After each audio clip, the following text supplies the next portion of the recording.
Hi, I'm Claire Dyer, and welcome to Dyer Consequences, right here on Unprecedented TV, the place for free speech, uncensored and unfiltered, where we will talk about the issues they don't want to talk about.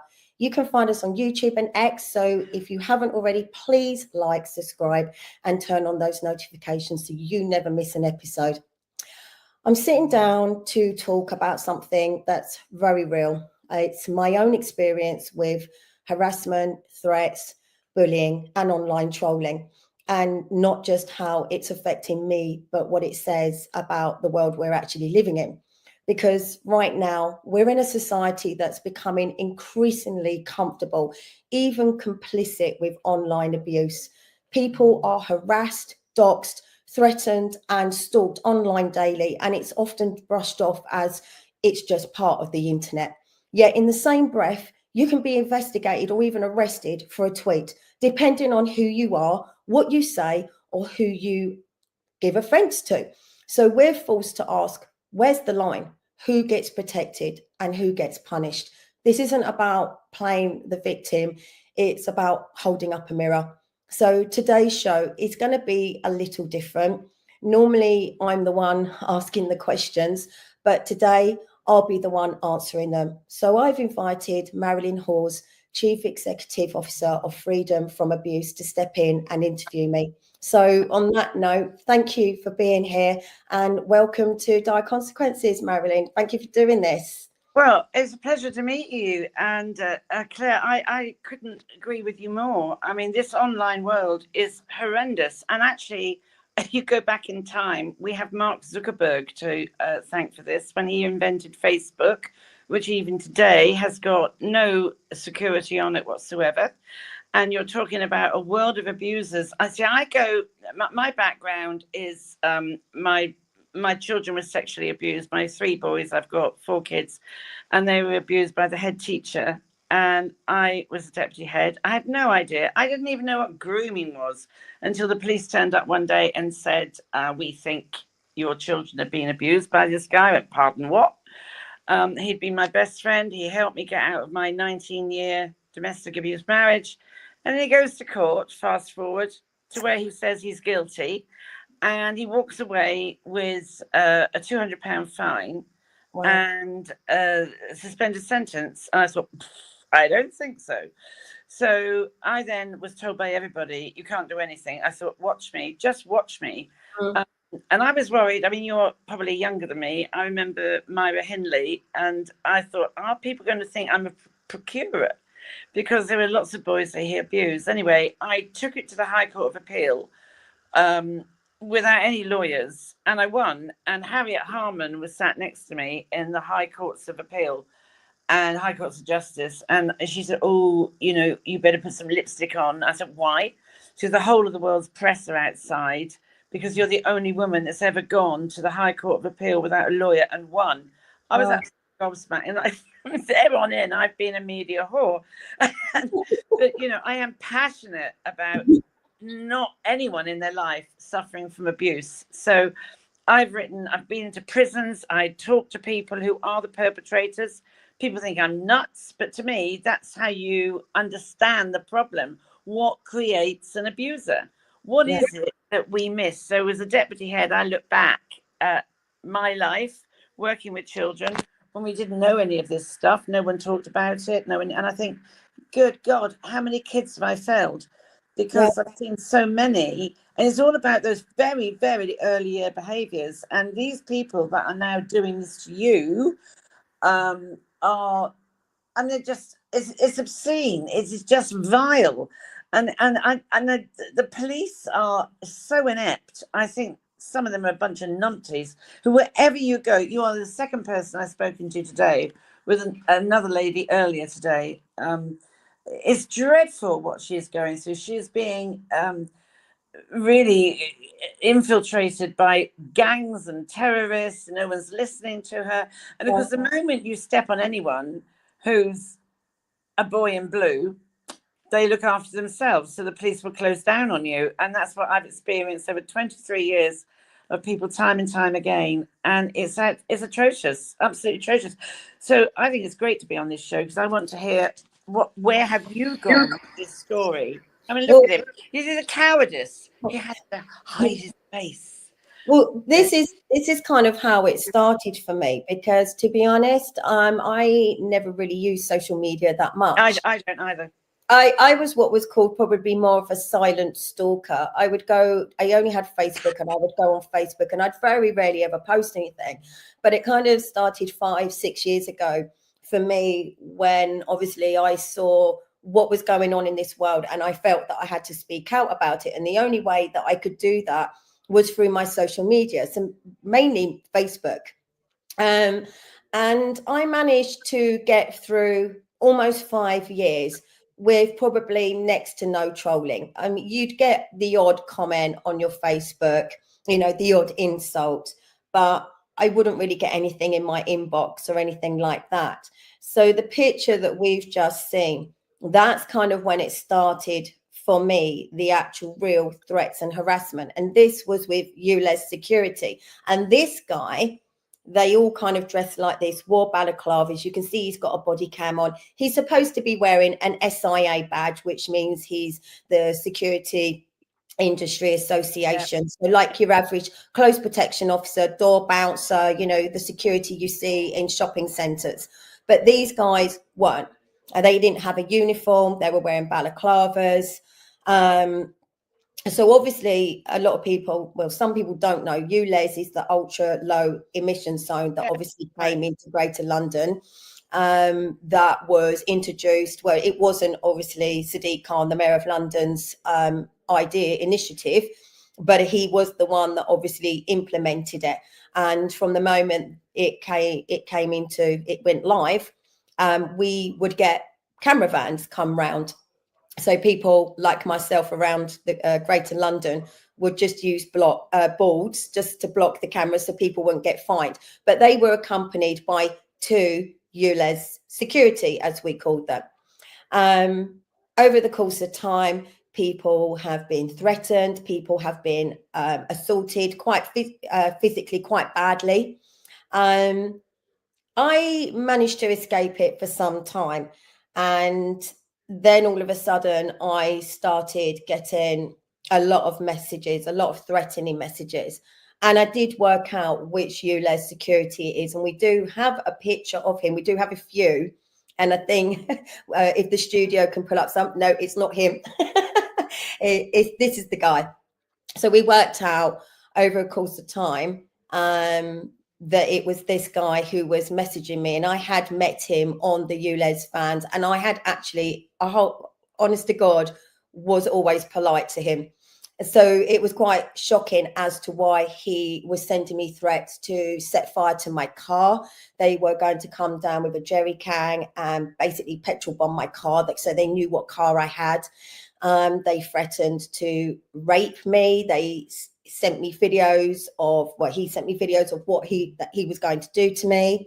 My kids, he set up a fake profile. He managed to get a picture of my youngest son, who was 7 at the time, and put it up on Facebook.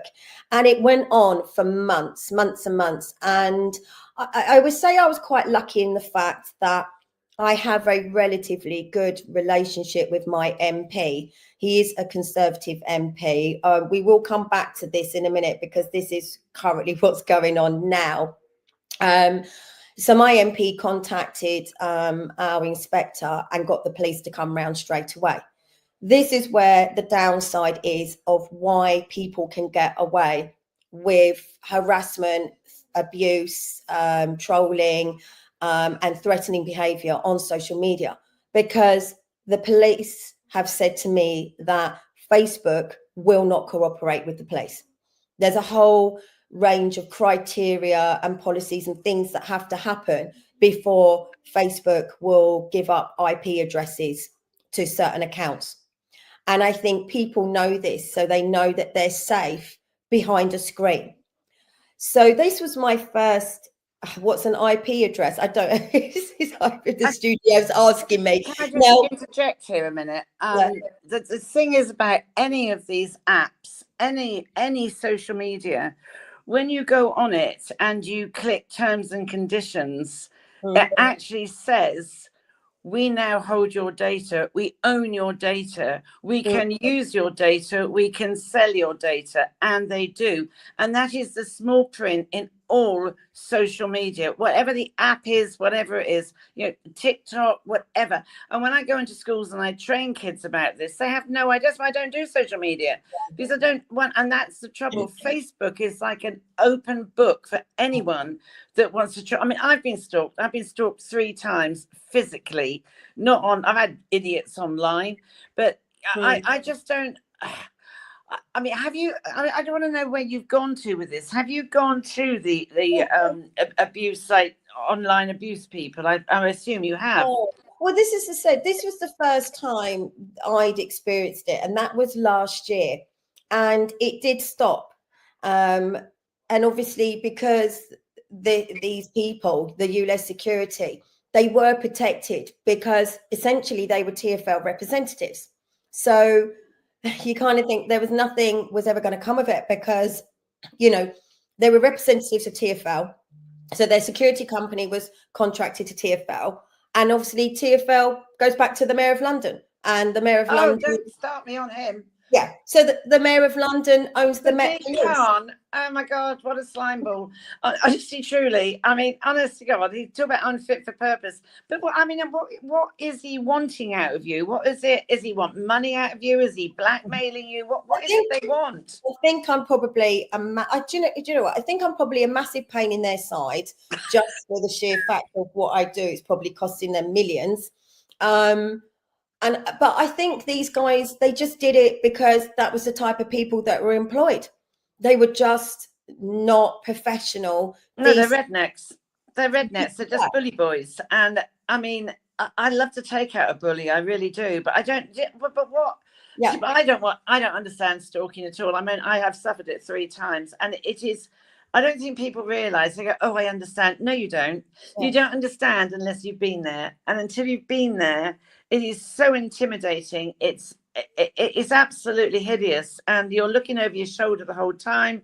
You don't know where they're going to turn up. It's frightening. And I don't think I know the police do not understand. You call it harassment. I would call it stalking. Yeah. Well, they knew roughly where I lived. They knew. Well, that's stalking. That's stalking. I mean, harassment is like, oh, go away, please, sort of thing. But you are being absolutely intimidated. And that is stalking. So the Mayor of London is useless. We know that. Have you been to any stalking organisation for help? No. Well, the thing is, this is the thing. So when I found out who it was, I went to the police because they never came back to me. And I said, look, I know who it is. They didn't even go round to his house. They said, well, why would we? Because he doesn't have a criminal record. And that was the end of it. Well, luckily it stopped. He no longer was working for or contracted to his security company, and it all just stopped. So life carried on as normal, and it went back to normal. I was still putting up or gaining awareness on social media every single day. And then a few weeks ago, it started again with messages, lots and lots of random accounts. I don't believe that it is ULEZ security this time. No. I do actually think it's somebody I know. Yes. Normally it is. Normally it is somebody. I mean, this to me that's stalking. It's beyond harassment. Yeah. That is someone who's got an axe to grind with you. Somebody. Is there anybody in your life that you've rejected in some way, or they have perceived that you've rejected them? Because that's often where it comes from. It's taken a couple of weeks. See, initially, there was a multiple of fake accounts, and they were going, or they still are, they're still currently doing it, going into around 20 community pages within sort of an 8-mile radius of where I live. And they managed to get my address. So they actually got my address, and they have been getting into all of these groups, and they've been doing it almost every single night for hours at a time. And they're getting into these community groups, and then they're putting up posts asking if anyone knows me. So my name, do you know Claire Dyer? Or I'm looking for Claire Dyer. Or can you get round to Claire Dyer's house now? and giving my address out. They clearly know my car, saying there's a free car going at this address, just smash the windows to take. I have around probably about 230 screenshots at the moment of endless posts, comments, fake accounts, all in all of these community pages. You see, there is the hate crime, whatever it is, online. There is an organisation you can go to report all this. But I truly, honestly, Claire, I would urge you to go to. I know there's one organisation who I'm very friendly with the CEO, called Action Against Stalking. But you are being stalked. This is beyond harassment, and the police do not. It is a lottery. It's a lottery. They do not understand the difference between harassment and stalking. And stalking is frightening. I've been there. Yeah. I now have a ring bell outside with a video so that I can, it's the third time when you're going around talking to paedophiles and getting them banged up. You don't expect to make friends. No. we're gonna come back to that. I'm gonna come back to how I am with my Ring doorbell, but we're just gonna take a break to share the greatest show that is on Unprecedented TV.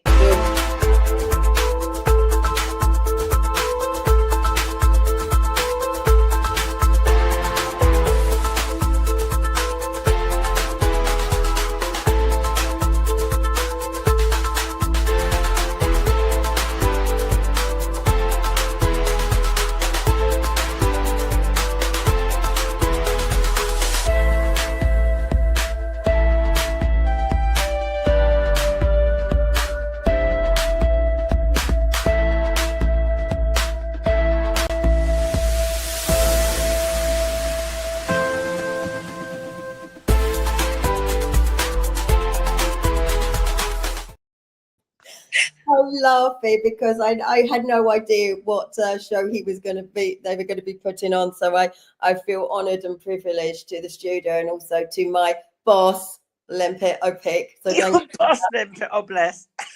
My unofficial boss, we shall call him, but he's the boss. So.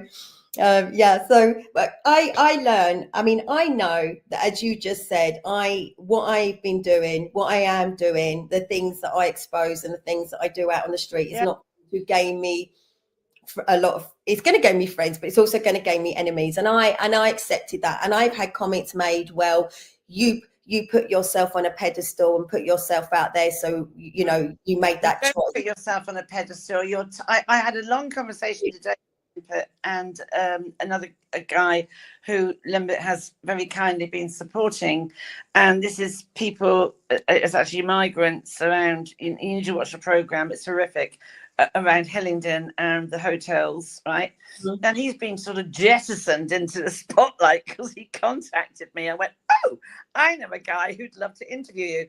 And it's these people like you, like me, like people like this guy James Timms. We are upstanders, not bystanders. And when you are an upstander, you have to be resilient. You have to be able to take the knocks and say, do you know what? Screw you. I'm doing this anyway. And that's why you're being harassed, stalked. It's why I was stalked.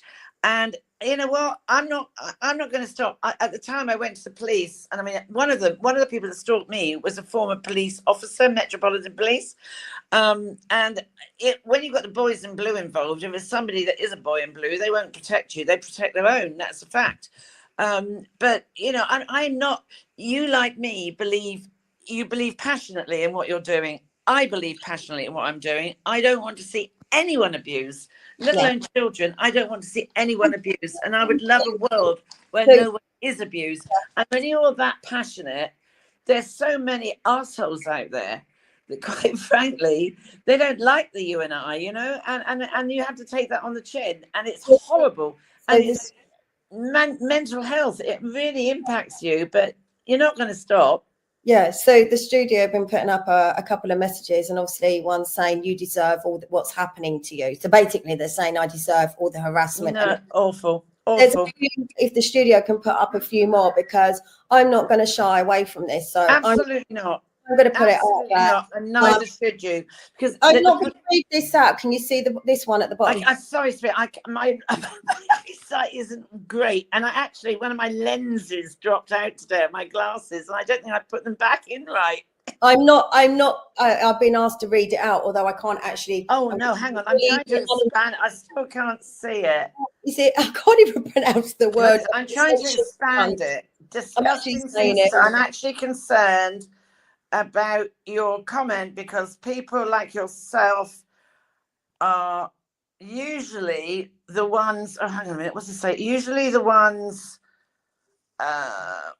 who to worry about. People like yourself who comment have a dark side. Or oh, we've lost her. I think she's just completely disappeared and dropped out. But if the studio can put up the other messages, because I'm just going to put them out there. I've had, that's my partner, being warned to watch out. I have had them say that they're going to be around my house with, be careful. That's cleverly done, this one. Please be careful doing what you are doing. But it's almost it's a silent threat. Apparently I'm bullying people, but I have no idea who I'm bullying, so I deserve everything I get. I've had them say that they're 15 minutes away from my house, 2 cars, 7 men, and they're going to teach me a lesson. I think the studio has that one as well, and also a picture that came along with it of a man in a balaclava. And it's literally been every single night without fail. And what I don't understand is the mentality of people that they think it's okay to do this. Oh, and you're back. What happened to you? Oh, we've had issues all day today because there's been an outage where it stops you being able to get on certain apps and certain emails. It's been a nightmare all so you weren't bored then? I thought you'd left me. No. It's been all day. It's been a nightmare trying to get on this website, trying to look at that, and we don't know the website. And then it came up that there's been a massive outage for certain websites and apps and goodness knows what else. So it was okay. I was carrying the story along without you there. I picked up on the tail end of it, but I mean, I just think it's terrific. What I just don't understand is why the police are ignoring it. You know what really gets me about it? So it's one thing doing it to me, which is bad enough as it is. I mean, I learned a long time ago that every single knock on the door, every time my door sensor goes off, every time the Ring doorbell goes off, to look out who it's for. And also, could it even be the police? Because I've actually had them knock on my door asking me. I tell you what, Claire, I, because like you, I'm outspoken. I've been outspoken for ages, and I have never worried about it until this year. I do not trust Keir Starmer. I do not trust the police. I have actually joined the Freedom of Speech Union, and I mean, I can't believe I've done that. But I'm so frightened that when it was last year and it was the ULEZ security doing it, I could actually understand it. But now, with everything that's been sent to me and been done over the last 2 weeks, I very, very much believe, and this is an opinion and it's not fact, but so what? Sue me for it. I know it's somebody I know, and I also believe it was somebody fighting on the same side as me in ULEZ. I tell you, it's stalking. That doesn't actually know me. This is not harassment. You need to. Well, the one I know is, and I'm very friendly with, is Action Against Stalking, and there are other ones, but this is stalking, and if you've got it all documented, you need to get an organisation behind you that understands stalking, because the police are literally, it's a lottery. They don't understand it. My MP knows all about it and has again spoken to our inspector and said, what can you do to assure my long-term safety? That's where it's at the moment. Hang on, has he gone to the chief constable? It's gone to the inspector at the moment. It needs to be right to the top. You know, my dad used to say to me, never talk to the oily rag, always talk to the engine driver. And the inspector, sorry, I mean, he's low down the list. Go right to the top. Chief Constable, Police Crime Commissioner, maybe, but they're always out having lunch and rubbing noses with the Chief Constable. So I don't, but it's always worth a try. Also, as I say, definitely go to an anti-stalking as an action against stalking. They are brilliant. I know they're based in Scotland, but they've won awards European wide, and I know the CEO. So you need, this is not harassment. This is stalking. It's menacing. Also, let's just see, hang on a minute, Claire. Let's just see what Jess Phillips is made of, shall we? Because she is, oh, look at him, the ugly bugger. She is the safeguarding minister for violence against women and children. There you go. There it is. And for violence against women and children. Now, it's going to be very interesting. You will be the second lady I've spoken to today who's had, not you, Les, but also an awful lot of issues with stalking. Also, some members of the police are involved. So I said, that's why no one's talking to you. So I said, let's just see what Jess Phillips is actually made of, because she is the safeguarding minister. She is violence against women and children. Let's just see what she does. But I honestly would urge you, stick with your MP. Absolutely go to action against stalking. Document everything you've got that. This is stalking and it's menacing. It impacts people's mental health. I know, I've been there. I know it's just horrendous. And I've had those texts. I've had hate mail. I used to go out the door in the morning and there'd be where I lived, and there would be a note under my door: we are following we're going to kill you. And then I would have voice messages left on my phone. And the police said at the time, they took my phone and they said, we think these are people that are being paid to leave a message for you. And the first time I was aware of this was I had a puppy, and he woke up in the night, woof, woof, woof. And I thought, oh, woof, woof, woof. And that was probably a fox. I got up in the morning and my Mercedes car, I don't have a Mercedes though, I've got no money now, I mean, was melted with acid, literally melted. The paint had dropped off it. There was the acid tins, there were the forensic gloves, there was a note through my door saying, we're going to kill you. And then I thought, why? And like you've put your head above the parapet. And I had gone on a program. It was called Judges in the Dock. And it was Channel 4. And I had done this thing exposing basically crooked judges and paedophiles. And somebody, obviously, and the stupid press put my address out there. And this was it. And then for the next 6 months, I had these constant messages. I absolutely know what you're going through. It's horrific. Do you trust Keir Starmer to sort any of this out? I don't trust Keir Starmer with my dog.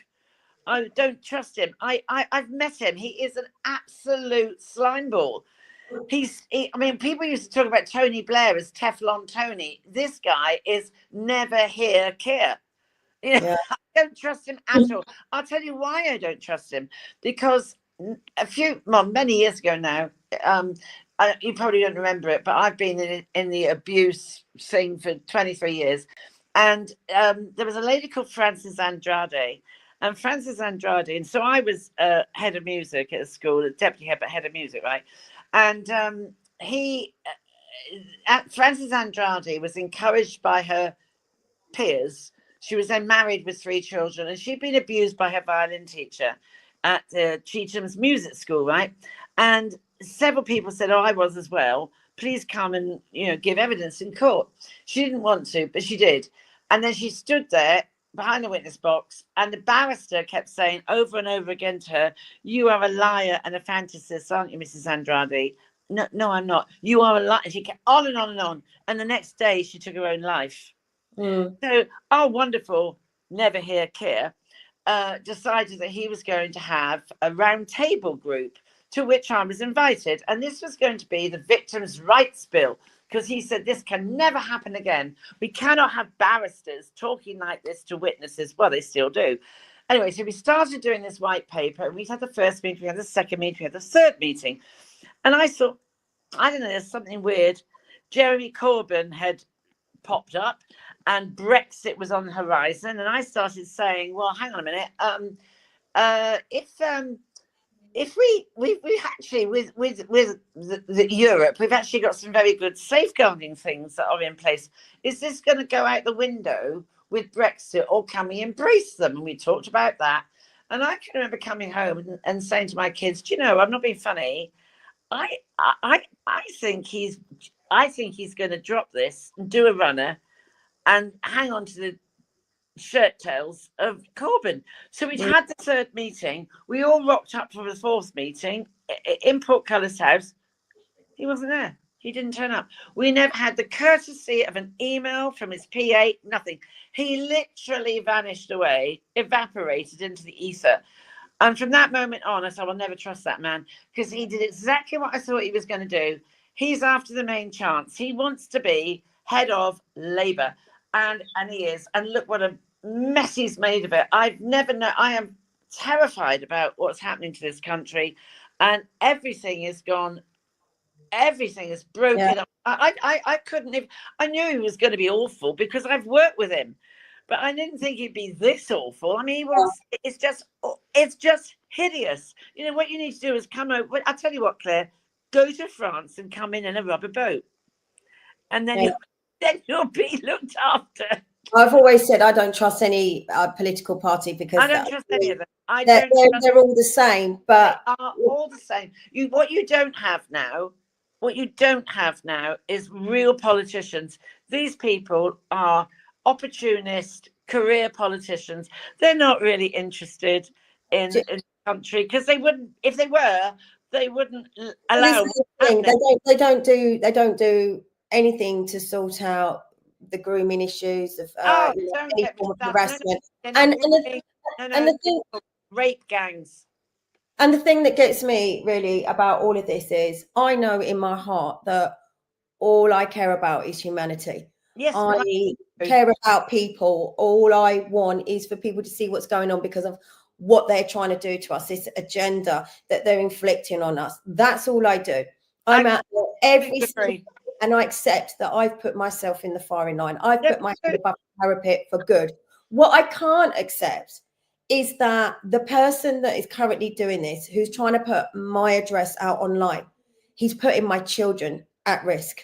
And I say he because it's a him. He is putting my children at risk, not just me, but my children as well, knowing that this is probably all down to just some kind of ego or detest for what I'm doing, when all I'm trying to do is help people. And when you then have the police not having the powers or the will to do anything, this is why people will continue to get away with online harassment and trolling, because they can hide behind a screen knowing that they're safe.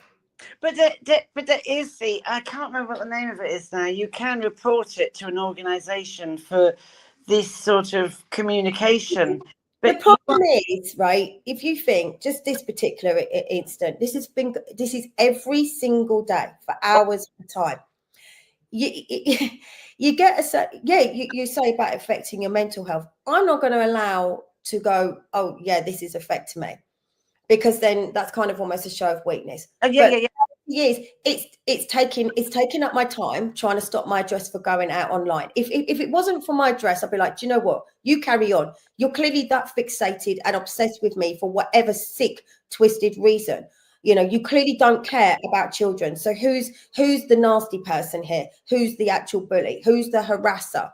You know, the person that's hiding behind this. But of course they're cowards anyway, because they hide their faces. That's what annoys me. This is obviously EULA's security, but I believe the person that is trying to get into all of these groups and release my address and send me threatening messages was actually somebody fighting on the same side as me, somebody who claims that they care about what is happening to us, fighting the same cause. That's what makes it even worse. And you want to call me out and harass me for being a nasty person. It's like you're not even looking at yourself and what you are actually doing, because the reality is, and the truth is, you think about the fact mainstream media and social media, they will highlight the fact that children get harassed and have online bullying from their peers at school day in, day out. And you hear this so often, those children end up committing suicide. Oh, absolutely. What I was saying to Lembit today, in fact, what I said to him was, it's 1 in 10. I was slightly wrong with the stat I gave him today. It's 1 in 10 people who have been abused will attempt. No, hang on. You are 12 times more likely to attempt suicide if you've had any form of abuse, and 1 in 10 succeed. You have your 10%. charts up here as well. Lembert's put up here that the one person at the top there gets abused. Look, and all the drop down from that is, with every single case of abuse, you've got family, friends, schools, doctors, police, courts, you name it. And at the bottom, you've got, it is 12 times more likely, and 1 in 10 will succeed. And it's absolutely tragic. And they know this when they do it. Oh, well, this is the point. These people are bullies. Something happened, and don't get me wrong here, I'm not making excuses for them, but they are abusers. Something happened in the very early years of their life, in the first 3 years of their life. I've had another lady today call me about her dear little boy being bullied at school by a girl 3 years older. And I said, that child, unless she has been stopped and mentored and given therapy, will go into her adult life being an abuser and a bully. And, I was bullied when I was 5 years old. I've never forgotten her name, Hilary Webster. She was an absolute bitch, and I'm sure she is now. But, she would have had issues. These people have got issues that need resolving. But they're vile people. They're vile people. And you really do need to... I was told, the police said to me, when I was stalked, as I say 3 times now, well, you can walk away. I'm not walking away from it. What do you mean I'm not going to walk away? Of course I'm not going to walk away. I am not walking away as another victim of abuse. I'm not walking away. I'm not going to have any more of it. Yeah, it's not going to make me give up. But absolutely not. We have run out of time. So final words. Final words. This is a terrible thing to say. It's been an absolute pleasure, because it's absolutely awful. But I know. Can you believe I'm smiling? I know. Every day and threatened, but I'm smiling. Honestly, you are resilient. I'm resilient, and I don't take any prisoners. Anyone. I said to Lembert earlier today, anyone can challenge me. I am passionate about people not being abused. I've had enough of it in my whole life, right? So, anybody can challenge me, fine, challenge me. Anyone can knock me back, fine, but I'll come back at you with my boxing gloves, because I know I'm right. You know you're right. 100%. Very few things do I think I'm right, but I know I'm right about people not being abused. I passionately believe no one should be abused. And, I'm fed up with human rights lawyers that go on about, the human rights of migrants, blah, blah, blah. What about the human rights of people that live in this country? What about the human rights of children? UNICEF, a child's human right is to stay free from harm, and only adults can prevent it. And, it's outrageous what these people are doing to you. I'm getting really angry now. You can see, I get angry because I just feel that we live in an inverted world. Everything is upside down, and I've said it many times. But thank you so much for coming on, Marilyn. It's been great listening to you. And thank you to everyone else for listening. I'm going to say this wasn't an easy episode to make. It was, and it wasn't. But I still believe it was a necessary one to expose certain things, because I'm not going to hide away anymore, because behind every screen is a real person. And behind every message, whether it's kind or cruel, is a choice, and they make that choice. I've shared my story today, not for sympathy, definitely not for sympathy at all, but to remind anyone out there going through this that you're not alone. I mean, it's happening to so many people, and we hear about it all the time. Online harassment, bullying, threats, they are not just words on a screen. They have real consequences, as you've also heard from Marilyn. Emotional, mental, even legal. It can drive someone to the very edge of their sanity, even to the point of wanting to end their life.